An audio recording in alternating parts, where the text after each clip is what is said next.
Hello MSc, welcome back to my channel. तो आज के लेक्चर पे हम बात करते हैं हमारे नेक्स्ट टॉपिक पे। तो नेक्स्ट टॉपिक नहीं, हमने वही लेक्चर को आगे को कंटिन्यू करना है। ओके, तो देखिए हमने स्टार्ट की थी फिजिकल केमिस्ट्री की हमारी यूनिट है जो है आपकी स्टैटिस्टिकल थर्मोडायनामिक। इसके हम लोग लेक्चर नंबर 8 पे पहुंचे और आज के 8th लेक्चर पे वही हमने पार्टीशन फंक्शन को आगे को कंटिन्यू करना है। ओके, तो हमने क्या करना है, देखो हमसे पूछा गया है, हमने निकालना है रोटेशनल पार्टीशन फंक्शन की वैल्यू को हमने प्रिडिक्ट करना है, इससे हमने डिराइव कराना है for a diatomic gaseous molecule. अगर आपको कोई डाइएटमिक गैसियस मॉलिक्यूल दी जाती है, डाइएटमिक गैसियस मॉलिक्यूल मतलब ऐसे गैसियस मॉलिक्यूल जो दो एटम से बने हुए हैं। कैसे? दो एटम वाले होमो भी हो सकते हैं, हेट्रो भी हो सकता है। समझ में आए? तो अगर आपके पास कोई डाइएटमिक गैसियस मॉलिक्यूल है, जैसे आपके H2 मॉलिक्यूल हो गया, N2 मॉलिक्यूल है, ये क्या है आपके गैसियस मॉलिक्यूल और दो एटम से बना है, तो इस टाइप के गैसियस मॉलिक्यूल के लिए आपने रोटेशनल पार्टीशन फंक्शन की वैल्यू को प्रिडिक्ट करना है। ओके, तो सबसे पहले मैं आपको क्या है वही चीज बता दी हूँ। देखो लास्ट लेक्चर पे हमने क्या है ट्रांसलेशन पार्टीशन फंक्शन को डिराइव किया था। आज के लेक्चर पे हमने रोटेशनल पार्टीशन फंक्शन को डिराइव करना है और आने वाले नेक्स्ट लेक्चर पे यानी कि लेक्चर नंबर 9 पे हम बात करेंगे vibrational partition function for a diatomic gases molecule. Okay, अब तीनों के बारे में क्यों बात कर रहे हैं, क्योंकि आपको पता है हमारे पास अगर कोई डायटमिक गैसेस मॉलिक्यूल हमको दिया होता है तो डायटमिक गैसेस मॉलिक्यूल में तीन टाइप के डिग्री ऑफ फ्रीडम प्रेजेंट होते हैं: rotational degree of freedom, vibrational degree of freedom, translation degree of freedom. Okay, और आपको पता है अगर आप अपने मॉलिक्यूल के लिए पार्टीशन फंक्शन की वैल्यू को निकालते हैं तो मैंने आपको क्या बोला था, अगर आप अपने मॉलिक्यूल के लिए पार्टीशन फंक्शन की वैल्यू निकालते हैं तो उसे आप कैपिटल क्यू से दिखाइएगा, इसके अंदर के कंपोनेंट के लिए निकालते हैं तो उसे आप स्मॉल क्यू से रिप्रेजेंट कीजिएगा। तो अगर आपको अपने टोटल पूरे मॉलिक्यूल के लिए पार्टीशन फंक्शन की वैल्यू कैलकुलेट करनी है तो ये जो Q होता है यानी कि partition function value for a gaseous molecule आपकी पूरे H2 मॉलिक्यूल के लिए, तो इसके पार्टीशन फंक्शन की वैल्यू किसके इक्वल होती है? इन तीनों के पार्टीशन फंक्शन की वैल्यू के इक्वल। यानी कि अगर आप QT करेंगे यानी कि ट्रांसलेशन मोशन के टाइम पे पार्टीशन फंक्शन यानी कि translation partition function plus QR यानी कि रोटेशनल पार्टीशन फंक्शन और QV, अगर आप ये तीनों यानी कि वाइब्रेशनल पार्टीशन फंक्शन इन तीनों को जब आप ऐड करते हैं, तीनों को मिक्स करते हैं, इनको इनके सम अप के बाद जो आपको टोटल पार्टीशन फंक्शन की वैल्यू प्रिडिक्ट होती है, यही पार्टीशन फंक्शन आप बोलते हैं, यही है आपका partition function for a diatomic gases molecule. कोई भी डायटमिक गैसेस मॉलिक्यूल वहां पे हो सकती है। ओके, तो लास्ट लेक्चर पे हमने ये कैलकुलेट किया था QT की वैल्यू। ओके, तो आज के लेक्चर पे हमने क्या कैलकुलेट करना है, QR यानी कि QR की वैल्यू को आज हम प्रिडिक्ट करेंगे। और मैंने बताया भी था कितना इजी है कि कैसे आपको QR की वैल्यू को प्रिडिक्ट करना है।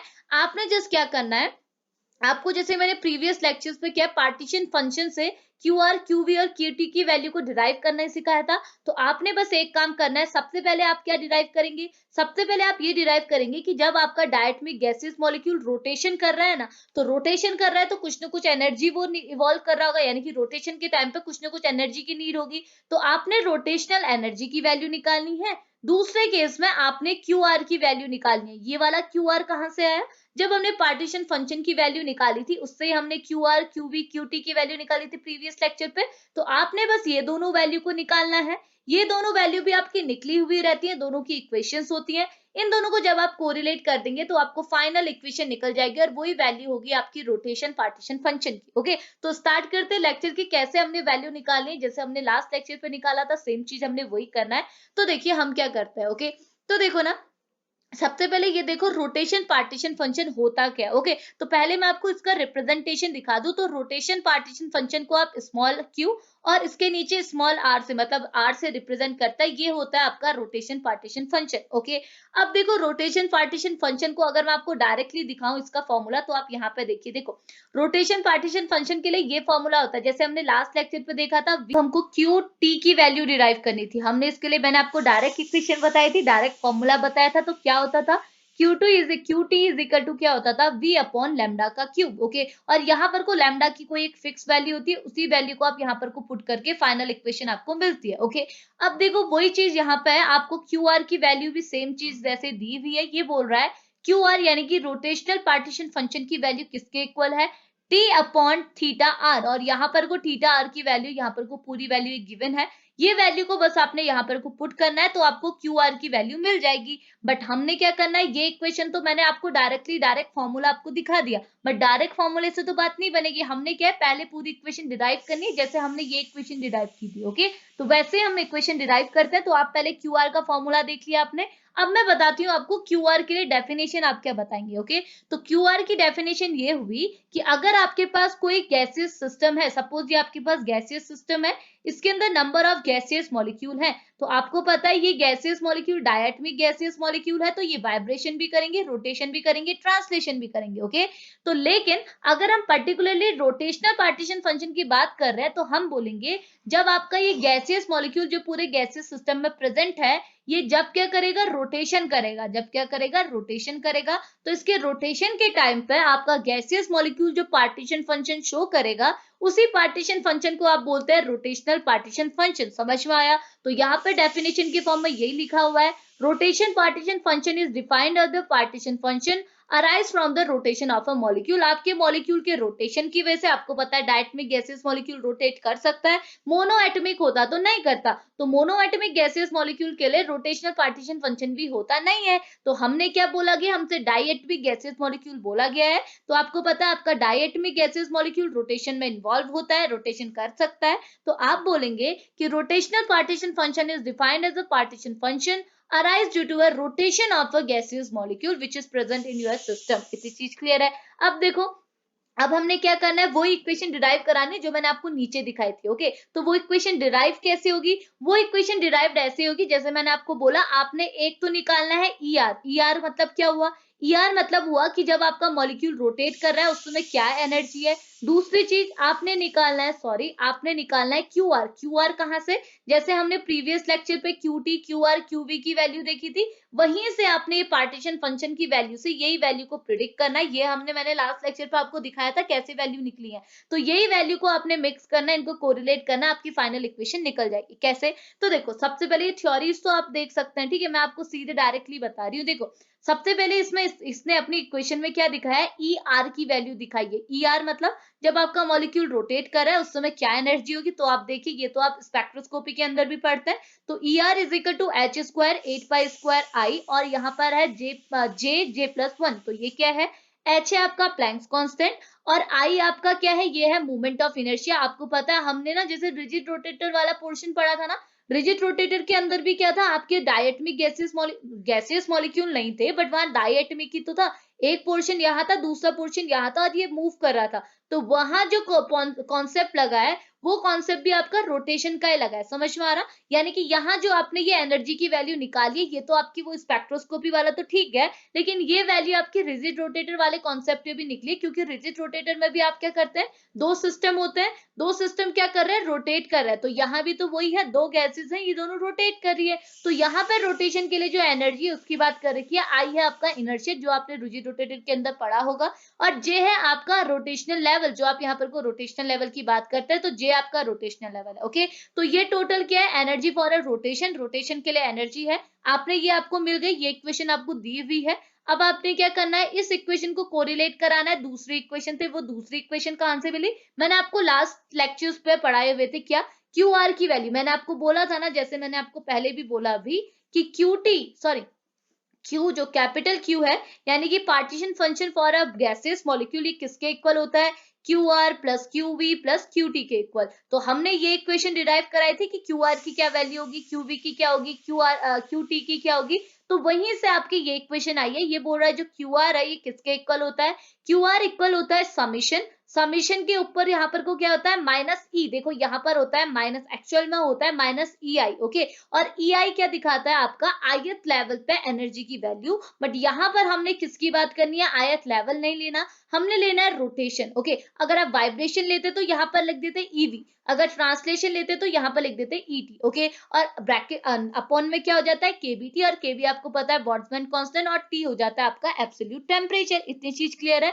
बस आपने यही दो इक्वेशन आपको पता है, ये आप ऑलरेडी डिराइव कर चुके हैं, यही दो इक्वेशन आपने यहाँ पर को लिखनी है। और यहाँ पर को ना आप एक और चीज कर सकते हैं, यहाँ पर को आई लिखा होता है। ओके, तो यहाँ पर को आई को आप स्किप भी कर सकते हैं, लगा भी सकते हैं, कोई इश्यू नहीं है। तो आपकी दो इक्वेशन यहाँ पर को आपको मिल गई। ओके, अब आपने क्या करना है, अब आपने बस एक काम करना है, जैसे आप साफ साफ देख रहे हैं, यहाँ पर आपको ER की वैल्यू पूछी गई है। जैसे हमने लास्ट में जब हमने ट्रांसलेशन की बात की थी, वहां भी हमने ये किया था ना, 2 इक्वेशन डिराइव की थी, और ये इक्वेशन में, QR की इक्वेशन में यहाँ पर आपको ER की वैल्यू भी मांगी है। तो आपने यहाँ पर को ये इक्वेशन को यहाँ पे पुट कर देना है, क्योंकि ये ER है, ER की वैल्यू आपको पता है, इस ER की वैल्यू को आप जस्ट यहाँ पे पुट कीजिए, तो आपकी इक्वेशन कुछ ऐसी बन जाएगी। आप देख सकते हैं सारी चीजें हमने एज इट इज लिखी है।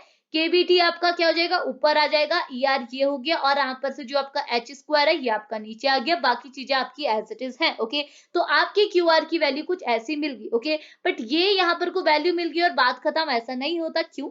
क्योंकि यहाँ पर जो आपकी ये इक्वेशन मिली होती है ना, ये इतनी ज्यादा बिल्कुल मतलब ऐसी होती है ना, बिल्कुल सही इक्वेशन नहीं होती। ओके, तो इसको करेक्ट करने के लिए हम लोग क्या है, एक सिमेट्री मेंबर को यहाँ पर को ऐड करते हैं। सिमेट्री नंबर क्या है आपका, ये सिग्मा। ओके, तो सिग्मा जो है इसे आप बोलते हैं सिमेट्री नंबर। ये आपको बताता है कि आपकी जो गैसियस मॉलिक्यूल है, डायटमिक गैसियस मॉलिक्यूल है, उसमें सिमेट्री कैसी है। ओके, तो अभी मैं आपको बताऊंगी। तो आपने क्या करना होता है, इस इक्वेशन को थोड़ा सा इंप्रूव करके यहाँ पर को सिग्मा को ऐड करना होता है। सिग्मा ऐड होता है इस पोर्शन में। तो ये जो आपकी फिर आपका जब आप सिग्मा ऐड कर देते हैं, तो आपकी जो इंप्रूव्ड इक्वेशन होती है, जो आपकी करेक्ट इक्वेशन होती है, वो कुछ इस टाइप की होती है। बाकी चीजें आपकी एज इट इज है, बट आपने यहाँ पर को H स्क्वायर के आगे यानी कि प्लैंक कांस्टेंट के आगे सिग्मा को ऐड कर दिया, जो कि आपको क्या रिप्रेजेंट कर रही है, सिमेट्री इन अ गैसियस मॉलिक्यूल। आपकी गैसियस मॉलिक्यूल की सिमेट्री को रिप्रेजेंट कर रही है। ओके, अब देखो यहाँ पर को क्या लिखा है, तो देखो यहाँ पे लिखा है, ये बोल रहा है symmetry number refer as a number of way by which a molecule can be brought into a identical conformation by a rotation. तो आपको पता है, आपको डायटमिक गैसियस मॉलिक्यूल दिया है,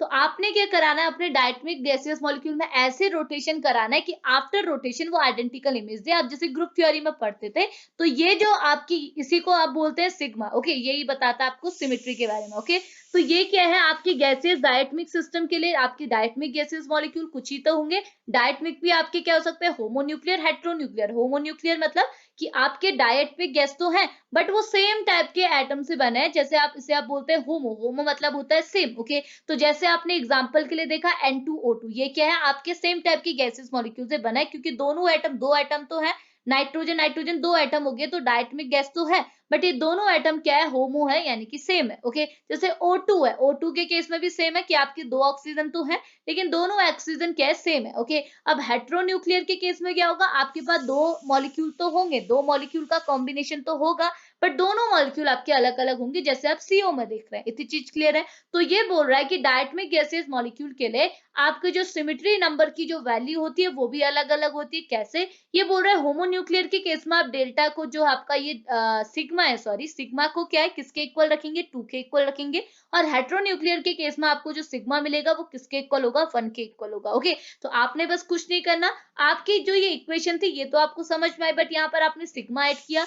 सिग्मा आपको क्या बताएगा, सिग्मा ये बताएगा कि आपकी मॉलिक्यूल में सिमेट्री कैसी है। और आपको पता है, अगर आपका डायटमिक गैसियस मॉलिक्यूल होमोन्यूक्लियर होगा तो सिग्मा की प्लेस पे 2 रखिएगा, अगर हेट्रोन्यूक्लियर होगा तो सिग्मा की प्लेस पे 1 रखिएगा। ओके, अब आगे चलिए। तो फाइनली हमारी जो इक्वेशन डिराइव्ड होगी वो कुछ इस टाइप की होगी, समझ में आया? तो ये इक्वेशन तो हमने डिराइव की, ऊपर जो हमने इक्वेशन बनी वो कुछ इस टाइप की बनी कि क्यू आई यानी कि रोटेशन कराते समय जो आपकी पार्टीशन फंक्शन की वैल्यू है, वो किसके इक्वल है, 8 पाई स्क्वायर आई केवीटी। 8 पाई स्क्वायर में क्या होगा, आई क्या है आपका मोमेंट ऑफ इनर्शिया, केवी है आपका बोल्ट्जमैन कांस्टेंट, टी है आपका absolute temperature, sigma upon H square यानी कि सिग्मा है आपकी सिमेट्री, और एच है आपका प्लैंक्स कांस्टेंट। इतनी चीज क्लियर है? इसके साथ साथ क्या है, ये इक्वेशन तो डिराइव हुई, अब हम क्या है, कुछ कैरेक्टरिस्टिक्स भी पढ़ लेते हैं रोटेशन पार्टीशन फंक्शन के।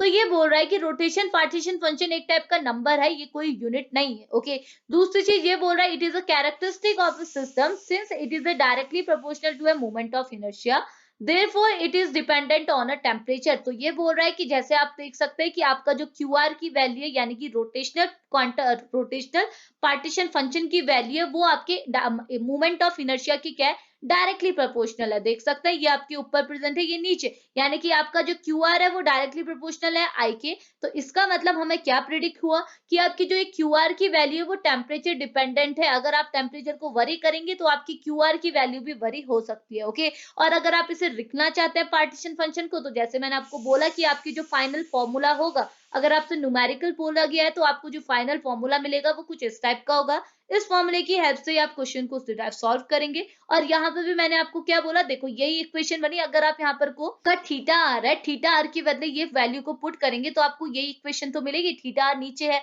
ये वैल्यू नीचे आएगी, ये वैल्यू ऊपर आएगी, तो आपको यही इक्वेशन तो डिराइव हुई। यहाँ पर केबी के साथ टी एड नहीं है, तो टी एड इसने यहाँ पर को ऑलरेडी लगाया, तो ये इक्वेशन जो है ये आपकी थीटा आर की है। इसे जस्ट आपने यहाँ पर को पुट करना है। ओके, अब लास्टली ये क्या बोल रहा है, ये बोल रहा है यहाँ पे जो आपका थीटा आर है इसी को बोलते हैं rotational temperature of a molecule, every molecule having a fix theta. तो ये बोल रहा है कि थीटा आर होना चाहिए। ओके, तो यहाँ पे जो थीटा आर लिखा हुआ है, जो आपने यहाँ पर ये वैल्यू निकाली, जैसे हमने ये बोला ना, ये क्या था आपका डी ब्रॉगली वेवलेंथ था। ओके, तो सिमिलरली यहाँ पर जो आपका थीटा आर है इसे आप बोलते हैं रोटेशनल टेम्परेचर, जो कि सारे गैसियस मॉलिक्यूल का फिक्स रहता है। इतनी चीज क्लियर है। तो यही था आपका आज के लेक्चर पे हमने बात की, जो था आपका रोटेशनल पार्टीशन फंक्शन। बहुत इजी है सारे कॉन्सेप्ट। तो अभी हम लेक्चर को यहीं फिनिश करेंगे। नेक्स्ट लेक्चर में हम बात करेंगे हमारे लास्ट वाइब्रेशनल पार्टीशन फंक्शन पे। ओके, तो तब तक के लिए वीडियो को फिनिश करेंगे, मिलेंगे नेक्स्ट लेक्चर पे। तब तक के लिए बाय बाय।